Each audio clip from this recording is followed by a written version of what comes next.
سلام، مرحبا بكم اليوم معايا في فيديو جديد لنهار. اليوم راني جبت لكم واحد خلطة رهيبة للتخلص من السعال والزكام، وزيد تاني للتخلص من البلغم.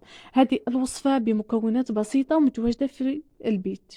المهم هنايا نحتاج حبة نتاع الليمون ولا نتاع القرص كيما راكم تشوفوا فيا. راني هنايا نقطعها ولا نقشرها، نحيو هذيك القشور كامل باش نقدروا نخدموا الوصفة نتاعنا. هذه من الوصفات الطبيعية، يعني نلجؤوا للطب البديل، يعني كل شيء من الطبيعة باش نتعالجوا من بعض الأمراض إذا نقدروا نعالجوهم. من الأحسن أن نديروا الأدوية الكيميائية. هنا كما راكم تشوفوا راني نقطع معكم في هاد الحبه نتاع القارص. كما على بالكم القارص غني بالكثير من الفيتامينات، من الفيتامين سي، الفيتامين بي 6 وحمض الفوليك والبوتاسيوم، ويعني غني بزاف من الفيتامينات. وهو راهو يقطع ونستعملوه بزاف في كثير من المواد كما الطعام نطيبوا به، شغل يطلق لنا نكهه وطعم مليح، فما بالك بالصحه نتاعنا. هنايا كيما راكم تشوفوا جبت هذيك الحبه نتاع القرص بعد ما كملت قشرتها، نجيب هنايا نقطعها. هنايا من الاحسن كما قلت لكم ان نرجعوا للطب البديل، كل شيء نديوه من الطبيعه باش هكذا كي نستعملوا مواد طبيعيه، مواد طبيعيه غير كيميائيه، رانا نعالجوا اولا في نفسنا، نعالجوا في هذاك المرض، وزدتنا رانا نقويو في المناعه نتاعنا. المهم كما راكم تشوفوا راني نقطع هذيك الدوائر اللي قطعتها من تاع القارص الى مكعبات صغار. هنا نقيوهم من هذيك العدم. كما قلت لكم هذه الوصفه تنحي لنا السعال وتشفي لنا من الزكام، وزيد تاني تتخلص لنا من هذاك البلغم اللي يتواجد في الحلق.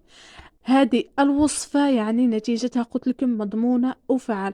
كما على بالكم درك احنا رانا في وقت الشتاء، وقت البرد، يعني بزاف من الناس تلقاهم ديما مزدرانين، ديما مقربين. هذه الوصفة ننصحكم بها، وننصحكم انكم تنصحوا كل واحد تعرفوه ولا اي واحد تشوفوه راه يعاني من هذه المشكلة.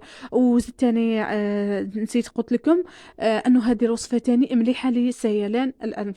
يعني كاين بزاف اللي يفهم حاجاكم ديما يصير، هنايا هذه الوصفة راح تقلل لنا من هذيك الفضلات ولا هذاك المخاط اللي في الانف. يعني راهي منظفة، وكما قلت لكم راهي تقوي لنا المناعة 100%. المهم هنايا بعد ما كملت قطعت هذيك الحبة نتاع القارص نتاعي، جبت هنايا بلارة صغيرة ولا بباطة صغيرة نتاع الزجاج. من الأحسن أنكم تكون تاع الزجاج باش تبقى لنا المواد معقمة وما تتعفن، ما يتعفنوناش، يدوموا لنا أطول مدة. هنايا كما راكم تشوفوا حطيت هذيك الحبيبة نتاع القارص المقطعة. هنايا جبت 7 فصوص نتاع الثوم، هما تاني نقطعهم بنفس الطريقة كما قطعنا القارص. كما على بالكم الثوم من يعني من المواد اللي راهي كما نقولوا ملكة الطبيعة، ملكة الخضار، يعني فعالة. كما راكم تشوفوا ديما نستعملوها في الأدوية، ديما نستعملوها في الدواوات. كما على بالكم نستعملوها لوجع نتاع الضروس، نستعملوها كخلطات للتسمين، نستعملوها للشعر، لتطويل الشعر، نستعملوها للزكام. يعني رانا نستعملوها تقريبا، اذا تلاحظوا معايا رانا نستعملوها في بزاف من المواد، بالك في المواد كامل، على خاطرش غنية اكثر مادة غنية بالمواد الطبيعية والفيتامينات اللي يقويون الجسم ويقويون المناعة نتاعنا. كما راكم تشوفوا هنايا رانا نكملوا نقطعوها بنفس الطريقه، وهي تاني نحطوها مع القارص. يعني هذه الخلطه فيها غير ثلاث مكونات برك، خلطه سهله وخلطه سريعه، نتيجتها كما قلت لكم مضمونه 100%. كما حطينا حبه قارص مقطعه مكعبات، حجم نتاع الحبه نتاع القارص نتاعي متوسطه الحجم، ماشي كبيره وماشي صغيره خلاص، مع 7 فصوص نتاع الثوم تاني مقطعين. من بعد هنايا واش نزيدو نجيبو، هنايا كما راكم تشوفوا هنايا نخلطوهم.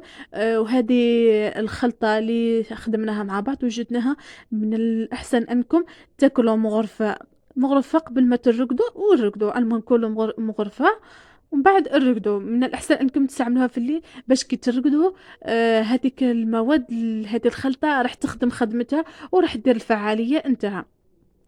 من بعد كيما راكم تشوفوا هنايا حطيت مغرفة كبيرة نتاع العسل الحر ولا العسل الطبيعي.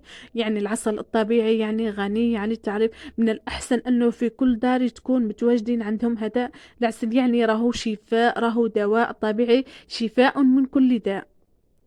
المهم هنايا حطيت مغرفة نتاع العسل الطبيعي، ومن بعد هنايا راني زدت تقريبا نص كمية نتاع العسل. المهم ونخلطوهم مع بعض، وزيد تاني هذه الخلطة إذا تقولوا لي راح تتعفن ولا راح تخسر لنا تمتم، ما راحش تخسر الكما كيما على بالكم القارص والثوم راهو معقمين.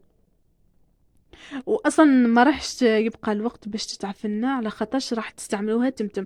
هنايا تقريبا حطيت زوج مغارف كبار نتاع العسل الحر ولا العسل الطبيعي، نخلطوهم بيا مليح، نخلطوهم مع بعض مليح ونخبيها. وكل ما قلت لكم كل ما نجيو نرقدو ناكلو مغرفه ونرقدو. على قلت لكم ديروها في الليل، على خاطرش في الليل رانا ننعسو، رانا نرقدو، ما راناش نوطو ناكلو ولا نوطو نشربو ولا نديرو. هذيك الخلطة تخدم خدمتها براحتها، وتدي وقتها وتدي غردها. مع الصباح إن شاء الله راح تلقاو واحد الراحة، ويعني راح تتحسن كل يوم راح تتحسنوا بشوية بشوية حتى تتخلصوا من الزكام وتتخلصوا من البلغم وتتخلصوا سيلان الألف، وبطبيعة الحال تتخلصوا وتتهنوا من هذاك السعال اللي يسبب لكم هذيك الضيقة وهذيك الوجع وهذيك القلقة. إذا عجبتكم خلطتنا للهار اليوم ما تنسوش دعمي باشتراك في القناة وتخليوا لي جيم وتخليوا لي تعليق. إلى الملتقى مع فيديوهات جديدة قادمة.